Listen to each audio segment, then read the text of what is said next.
The Stalls of Barchester Cathedral by Emma James.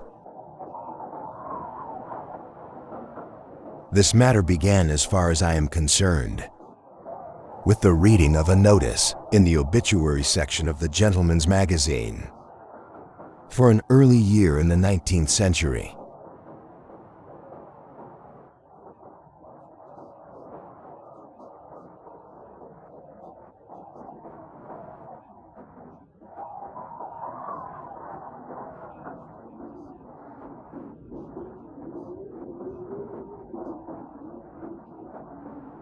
He was of college Cambridge, and where by talent and assiduity he commanded the esteem of his seniors, when at the usual time he took his first degree, his name stood high in the list of wranglers. These academical honors procured for him, within a short time, a fellowship of his college. In the year 1783 he received holy orders, and was shortly afterwards presented to the perpetual curacy of Frankton-Sabash by his friend and patron, the late, truly venerable Bishop of Lichfield.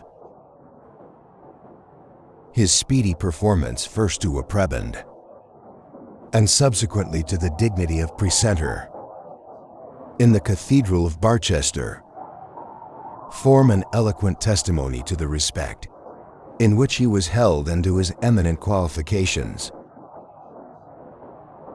He succeeded to the archdeaconry upon the sudden death of Archdeacon Pulteney in 1810.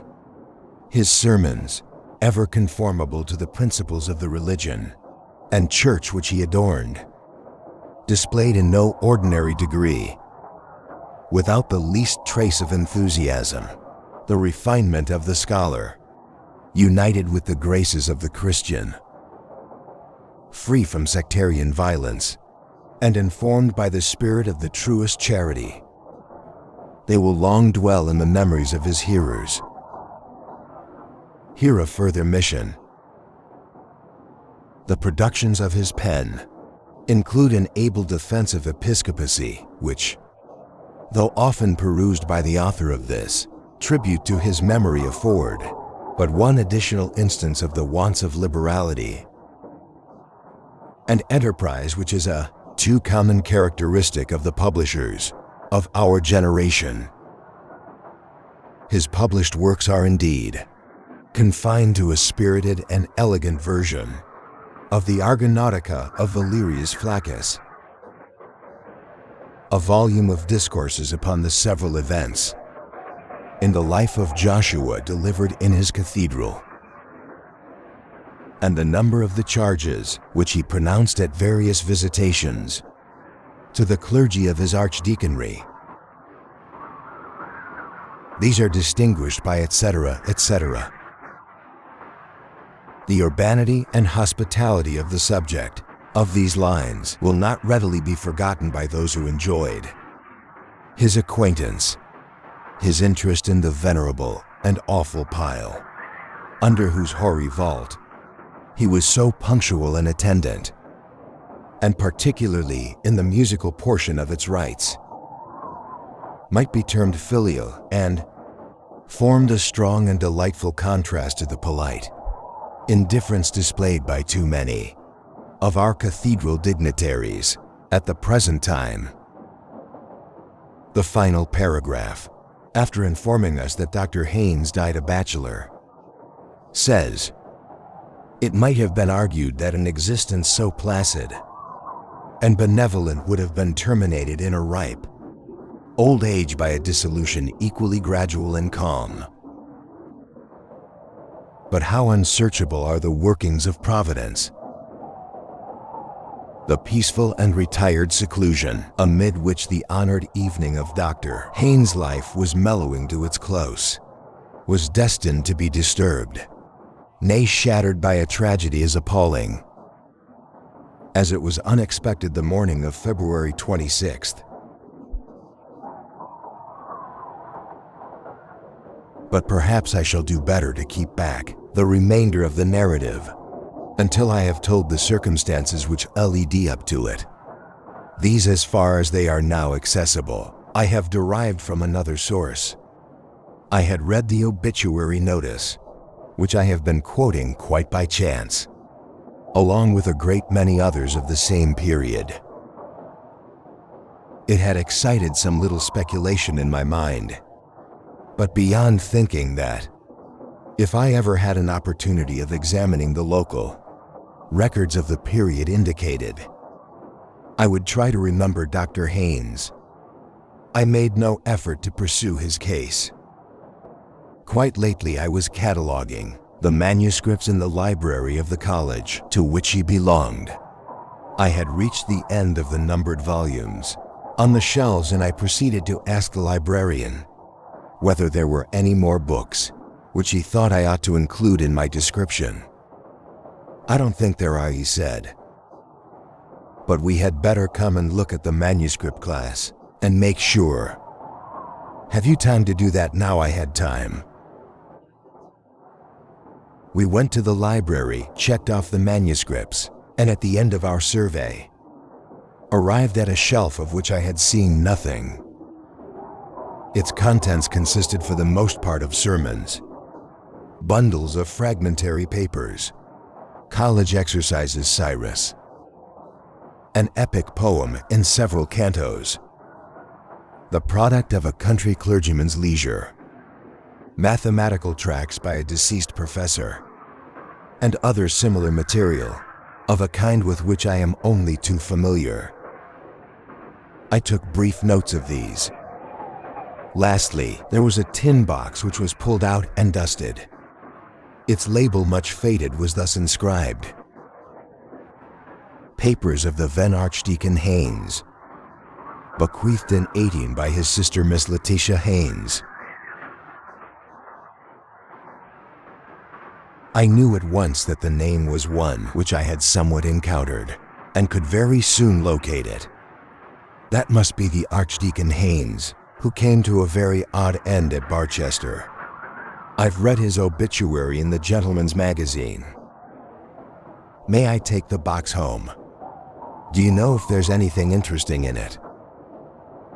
The librarian was very willing that I should take the box and examine it at leisure. I never looked inside it myself, he said, but I've always been meaning to. I'm pretty sure that is the box which our old master once said ought never to have been accepted by the college. He said that to Martin years ago, and he said also that as long as he had control over the library, it should never be opened. Martin told me about it and said that he wanted terribly to know what was in it, but the master was librarian and always kept the box in the lodge, so there was no getting at it in his time. And when he died, it was taken away by mistake by his heirs and only returned a few years ago. I can't think why I haven't opened it, but as I have to go away from Cambridge this afternoon, you had better have first go at it. I think I can trust you not to publish anything undesirable in our catalog. I took the box home and examined its contents, and thereafter consulted the librarian as to what should be done about publication. And since I have his leave to make a story out of it, provided I disguise the identity of the people concerned, I will try what can be done. The materials are, of course, mainly journals and letters. How much I shall quote and how much epitomize must be determined by considerations of space.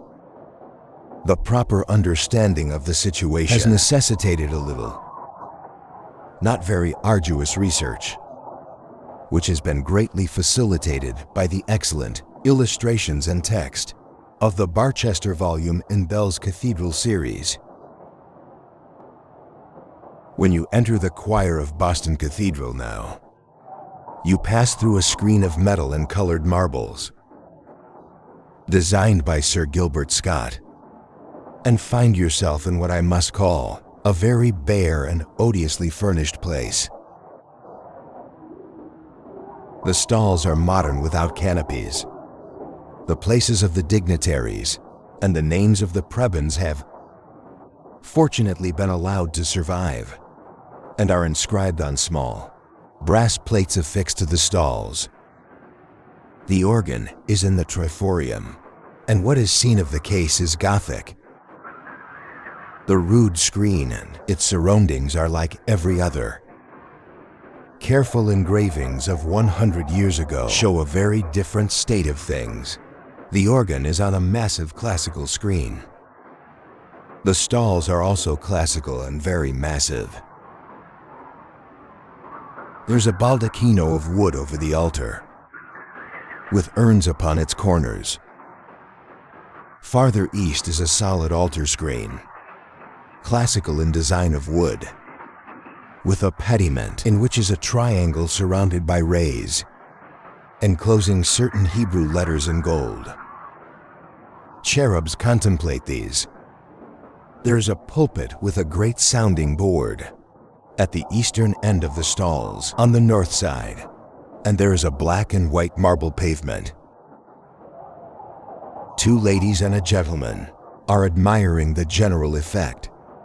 From other sources, I gather that the archdeacon's stall, then as now, was next to the bishop's throne, at the southeastern end of the stalls.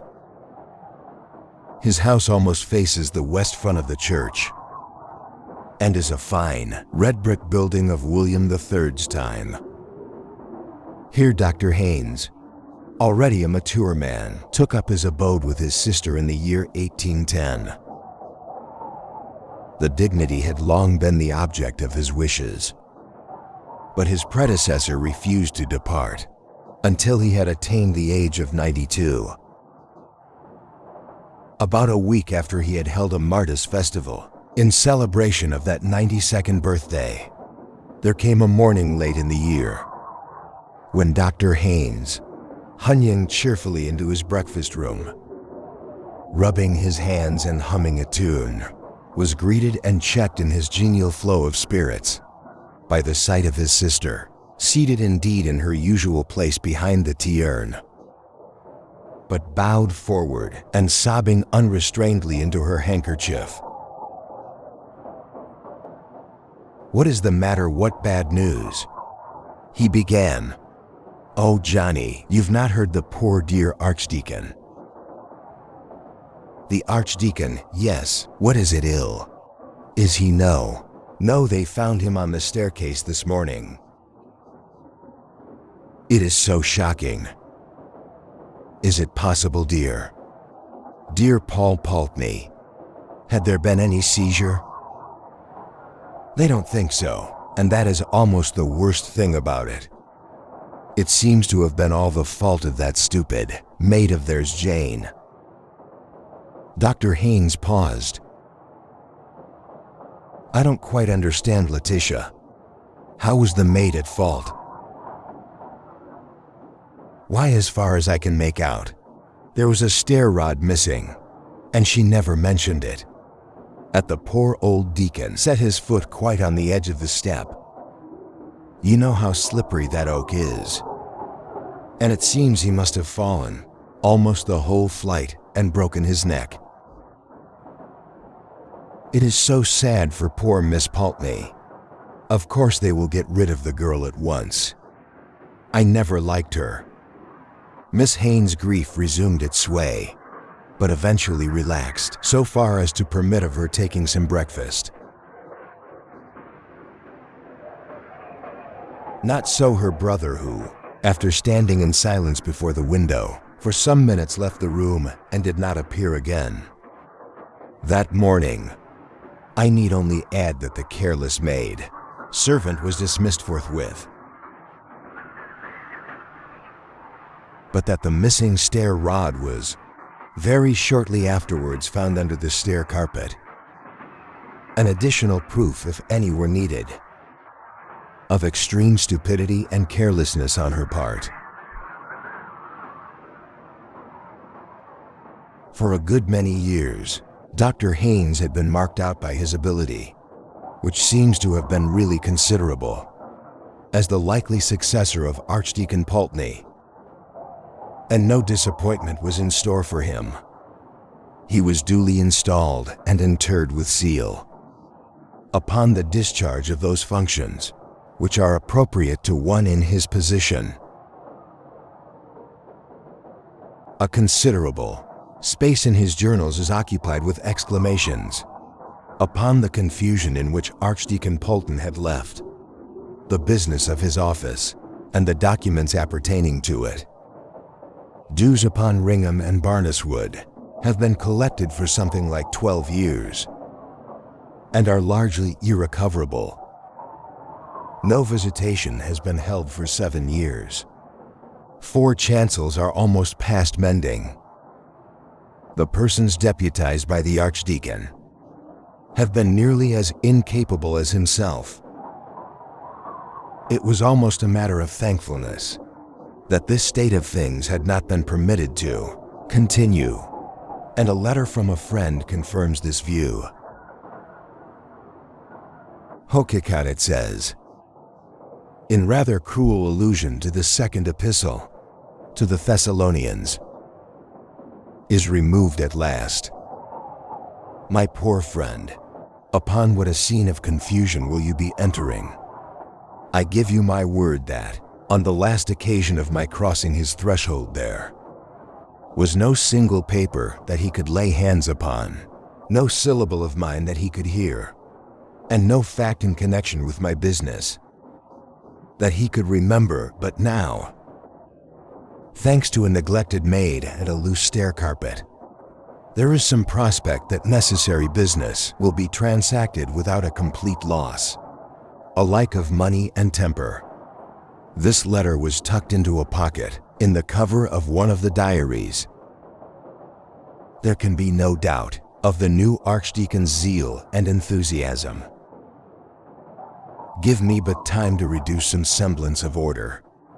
The innumerable errors and complications with which I am confronted, and I shall gladly and sincerely join with the aged Israelite in the canticle which too many, I fear, pronounce but with their lips.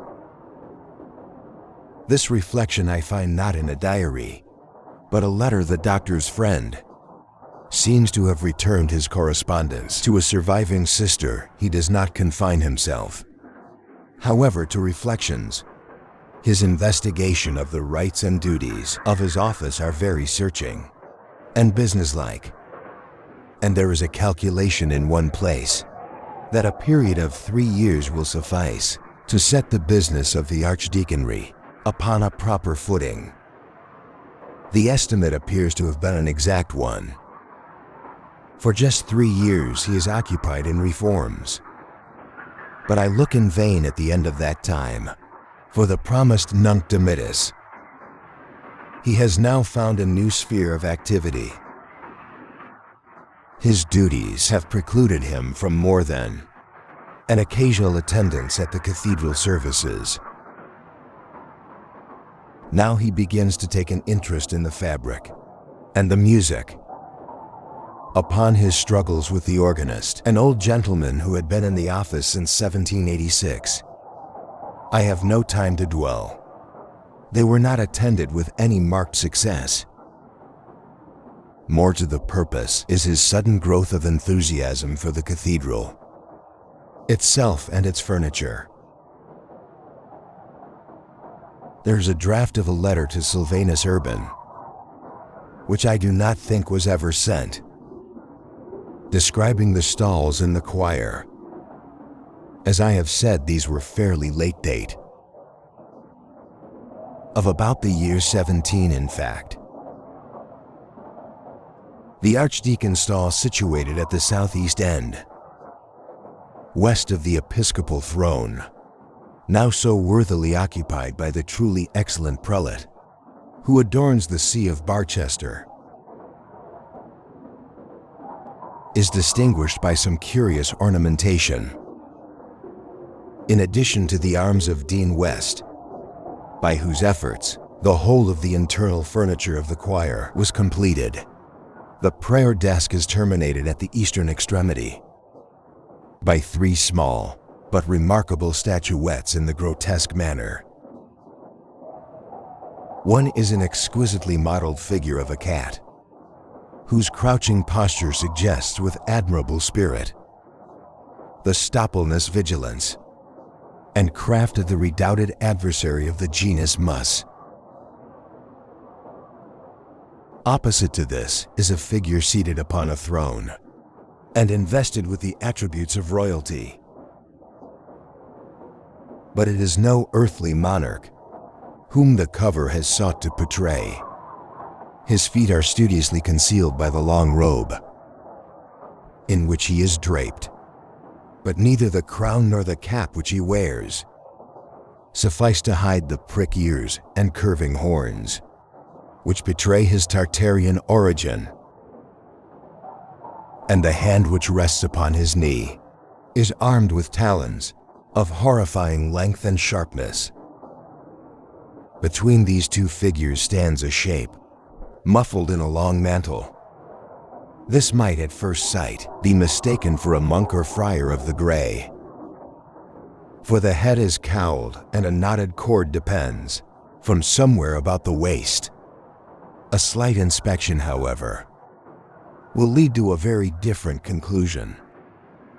The knotted cord is quickly seen to be a halter, held by a hand all but concealed within the draperies,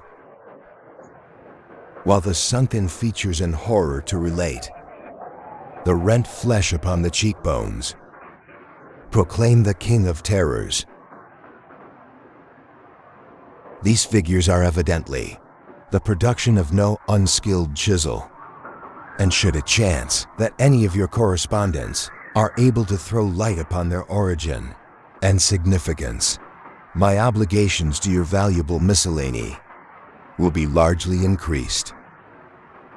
There is more description in the paper, and seeing that the woodwork in question has now disappeared, it has a considerable interest. A paragraph at the end is worth quoting.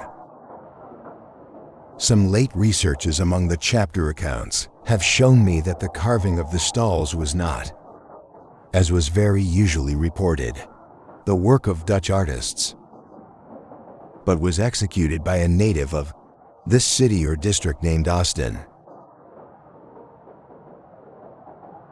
The timber was procured from an oak copse in the vicinity, the property of the dean and chapter known as Holywood. Upon a recent visit to the parish within whose boundaries it is situated, I learned from the aged and truly respectable incumbent that tradition still lingered amongst the inhabitants of the great size and age of the oaks employed to furnish the materials of the stately structure which has been, however imperfectly described in the above lines. Of one in particular, which stood near the center of the grove, it is remembered that it was known as the Hanging Oak. The propriety of that title is confirmed by the fact that a quantity of human bones was found in the soil about its roots, and that at certain times of the year, it was the custom for those who wished to secure a successful issue to their affairs, whether of love or the ordinary business of life, to suspend from its boughs small images of puppets, rudely fashioned of straw, twigs, or the like rustic materials. So much for the Archdeacon's archaeological investigations. To return to his career as it is to be gathered from his diaries, those of his first 3 years of hard and careful work show him throughout in high spirits, and doubtless during this time, that reputation for hospitality and urbanity, which is mentioned in the obituary notice, was well deserved. After that, as time goes on, I see a shadow coming over him, destined to develop into utter blackness, which I cannot but think must have been reflected in his outward demeanor. He commits a good deal of his fears and troubles to his diary. There was no other outlet for them. He was unmarried, and his sister was not always with him. But I am much mistaken if he has told all that he might have told. A series of extracts shall be given August 30th, 1816.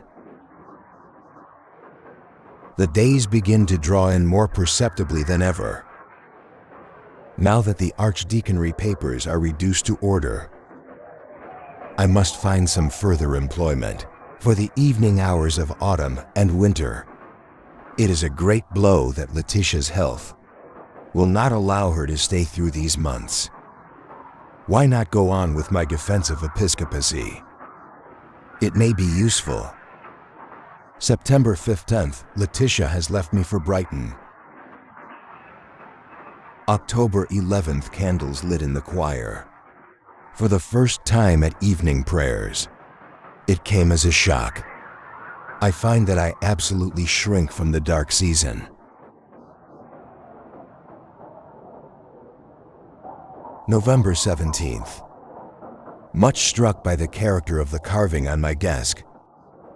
I do not know that I had ever carefully noticed it before my attention was called to it by an accident. During the Magnificat I regret to say, almost overcome with sleep. My hand was resting on the back of the carved figure of a cat, which is the nearest to me of the 3 figures on the end of my stall. I was not aware of this, for I was not looking in that direction until I was startled by what seemed a softness, a feeling as of rather rough and coarse fur, and a sudden movement, as if the creature were twisting around its head to bite me. I regained complete consciousness in an instant, and I have some idea that I must have uttered a suppressed exclamation, for I noticed that Mr. Treasurer turned his head quickly in my direction. The impression of the unpleasant feeling was so strong that I found myself rubbing my hand upon my supplies. This accident led me to examine the figures after prayers more carefully than I had done before, and I realized for the first time with what skill they are executed. December 6th, I do indeed miss Letitia's company. The evenings after I have worked as long as I can at my defense are very trying. The house is too large for a lonely man, and visitors of any kind are too rare. I get an uncomfortable impression when going to my room that there's company of some kind. The fact is, I may as well formulate it to myself that I hear voices. This, I am well aware, is a common symptom of incipient decay of the brain, and I believe that I should be less disquieted than I am if I had any suspicion that this was the cause. I have none whatever. Nor is there anything in my family history to give color to such an idea. Diligent work, and a punctual attention to the duties which fall to me is my best remedy, and I have little doubt that it will prove a fixer. January 1st. My trouble is, I must confess it, increasing upon me. Last night, upon my return after midnight from the deanery, I lit my candle to go upstairs. I was nearly at the top when something whispered Tome, "Let me wish you a happy new year." I could not be mistaken. It spoke distinctly and with a peculiar emphasis. Had I dropped my candle as I all but did, I trembled to think what the consequences must have been. As it was, I managed to get up the last flight and was quickly in my room with the door locked, and experienced no other disturbance. January 15th.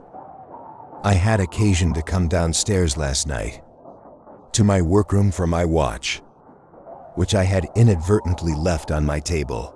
When I went up to bed, I think I was at the top of the last flight, when I had a sudden impression of a sharp whisper in my ear.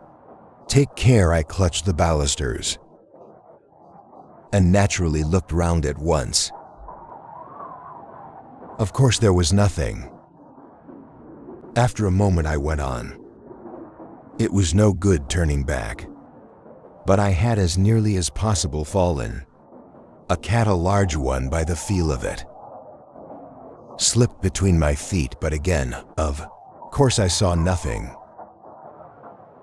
It may have been the kitchen cat, but I do not think it was. February 27th, a curious thing last night, which I should like to forget. Perhaps if I put it down here, I may see it in its true proportion. I worked in the library from about 9 to 10. The hall and staircase seemed to be unusually full of what I can only call movement, without sound. By this I mean that there seemed to be continuous going and coming, and that whenever I ceased writing to listen, or looked out into the hall, the stillness was absolutely unbroken. Nor in going to my room at an earlier hour than usual, about 10:30, was I conscious of anything that I could call a noise. It so happened that I had told John to come to my room for the letter to the bishop, which I wished to have delivered early in the morning at the palace. He was to sit up therefore and come for it when he heard me retire. This I had for the moment forgotten, though I had remembered to carry the letter with me to my room. But when, as I was winding up my watch, I heard a light tap at the door and a low voice saying, "May I come in?" which I most undoubtedly did hear. I recollected the fact and took up the letter from my dressing table, saying, "Certainly, come in." No one, however, answered my summons, and it was now that, as I strongly suspect, I committed an error. For I opened the door and held the letter out. There was certainly no one at that moment in the passage, but in the instant of my standing there, the door at the end opened, and John appeared carrying a candle. I asked him whether he had come to the door earlier, but I'm satisfied that he had not. I do not like this situation, but although my senses were very much on the alert, and though it was some time before I could sleep, I must allow that I perceived nothing further of an unearthly character. With the return of spring, when his sister came to live with him for some months, Dr. Haynes' entries become more cheerful, and indeed no symptom of depression is discernible until the early part of September, when he was again left alone. And now indeed, there is evidence that he was incommoded again, and that more pressingly to this matter. I will return in a moment, but I digress to put in a document which, rightly or wrongly, I believe to have bearing on the thread of the story. The account books of Dr. Haynes, preserved along with his other papers, show from a date, but little later than that, of his institution as archdeacon, a quarterly payment of 25 to JL. Nothing could have been made of this had it stood by itself, but I connected with a very dirty and ill-written letter, which, like another that I have quoted, was in a pocket in the cover of a diary. Of date or postmark there is no vestige, and the decipherment was not easy. It appears to run, Dr. S.R. I have been expecting to hear of you this last week, and not having done so, must suppose you have not got mine, which was saying how me and my man had met. And with bad times this season, all seems to go cross with us on the farm. And which way to look for the rent, we have no knowledge of it. This been the sad case with us. If you would have the great liberality, probably. But the exact spelling defies reproduction. To send 40 pounds otherwise, steps will have to be took, which I should not wish has you, was the means of me losing my place with Dr. Pulteney. I think it is only just what I am asking, and you know best what I could say if I was put to it. But I do not wish anything of that unpleasant nature, being one that always wished to have everything pleasant about me. Your obedient servant, Jane Lee. About the time at which I suppose this letter to have been written, there is in fact a payment of 40 to JL. We return to the diary. October 22nd. At evening prayers during the Psalms, I had that same experience which I recollect from last year. I was resting my hand on one of the card figures. As before, I usually avoid that of the cat now. And I was going to set a change came over it. But that seems attributing too much importance to what must, after all, be due to some physical affection in myself. At any rate, the wood seemed to become chilly and soft, as if made of wet linen. I can assign the moment at which I became sensible of this. The choir were singing the words, "Sent thou an ungodly man to be ruler over him, and let Satan stand at his right hand." The whispering in my house was more persistent tonight. I seem not to be rid of it in my room. I have not noticed this before. A nervous man, which I am not and hope I am not becoming, would have been much annoyed, if not alarmed by it. The cat was on the stairs tonight. I think it sits there always. There is no kitchen cat. There is no kitchen cat. November 5th. Here again I must note a matter I do not understand. I am much troubled in sleep.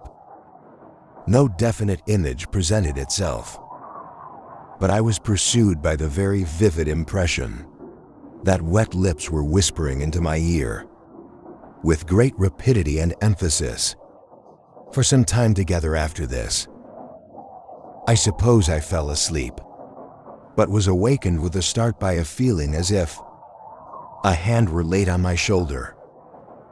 To my intense alarm, I found myself standing at the top of the lowest flight of the first staircase. The moon was shining brightly enough through the large window to let me see that there was a large cat on the second or third step. I can make no comment. I crept up to bed again, I do not know how. Yeah, mine is a heavy burden. Then follows a line or two which has been scratched out. I fancy I read something like, "Act it for the best."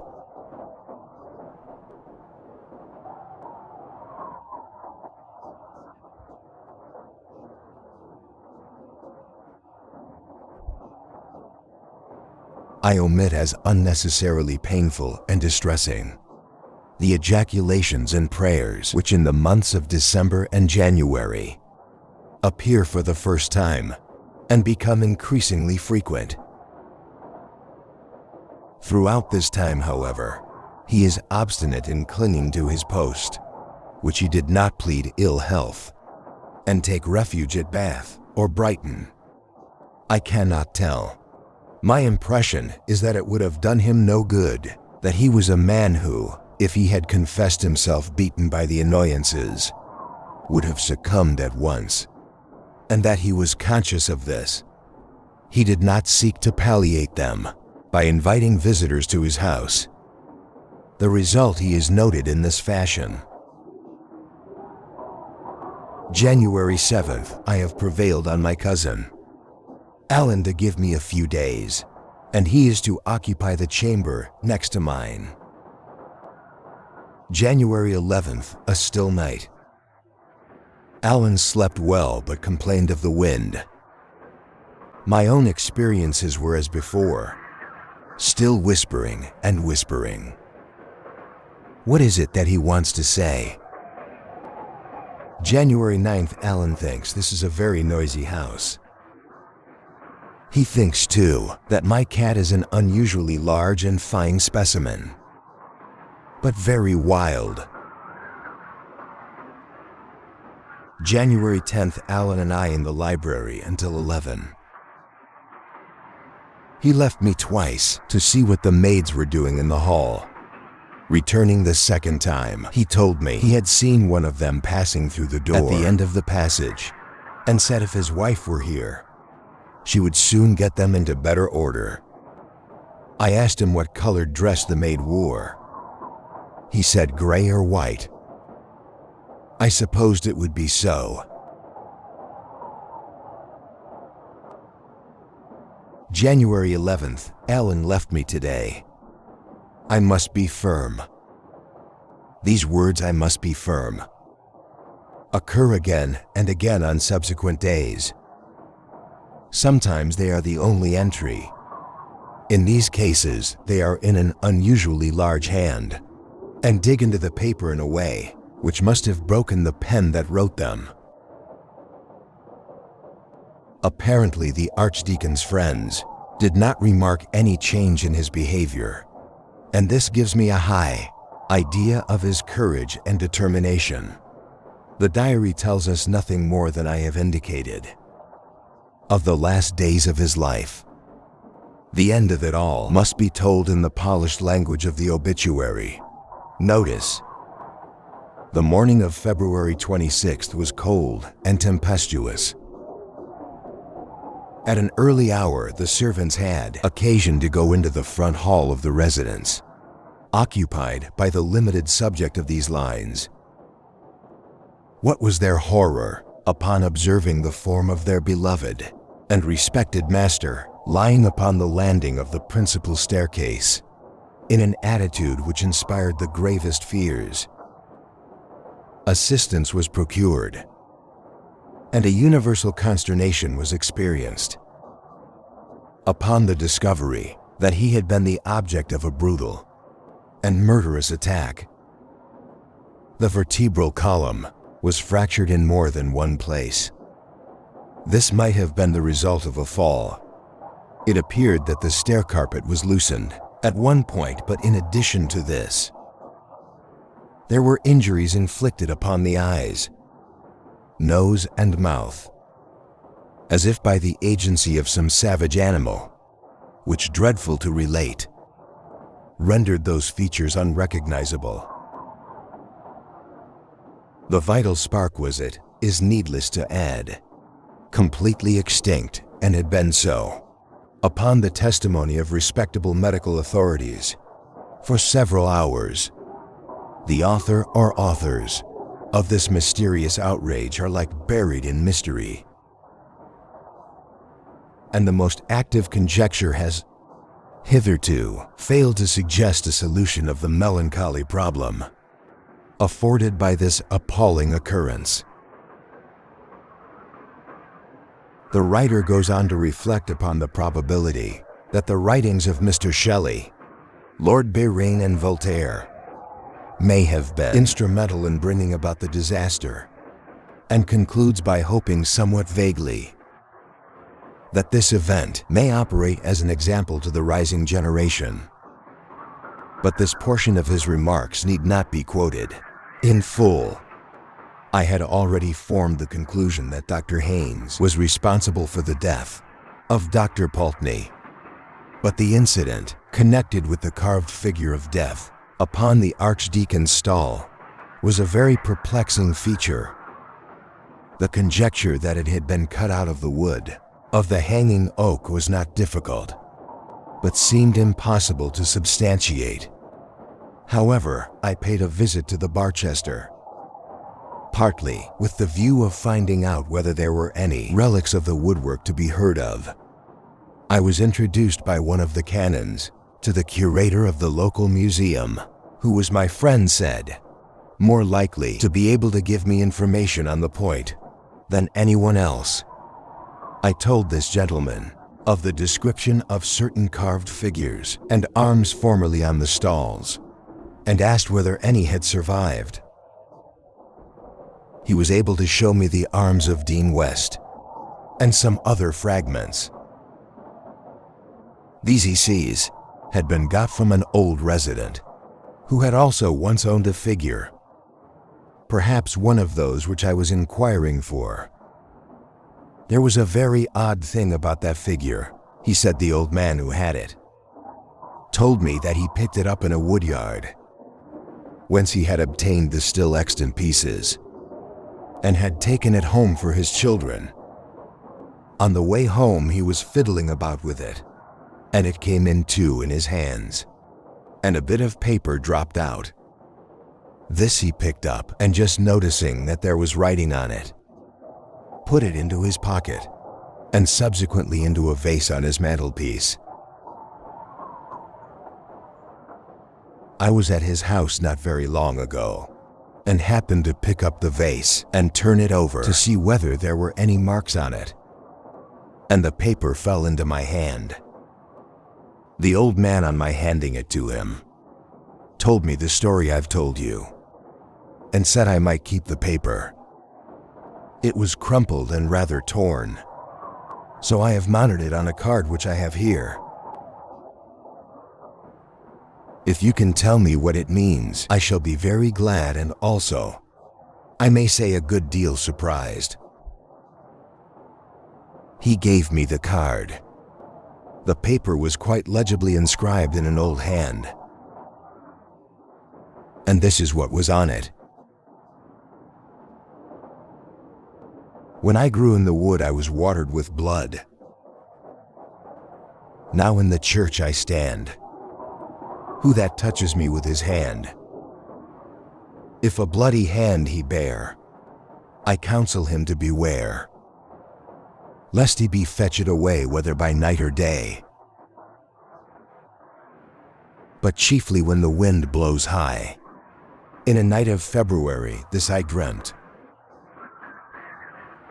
26th of February, A.D. 1699. John Austin.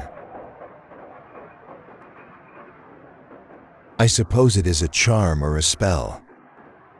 Wouldn't you call it something of that kind? Said the curator. Yes. I said I suppose one might. What became of the figure in which it was concealed? Oh, I forgot, said he. The old man told me it was so ugly and frightened his children so much that he burned it.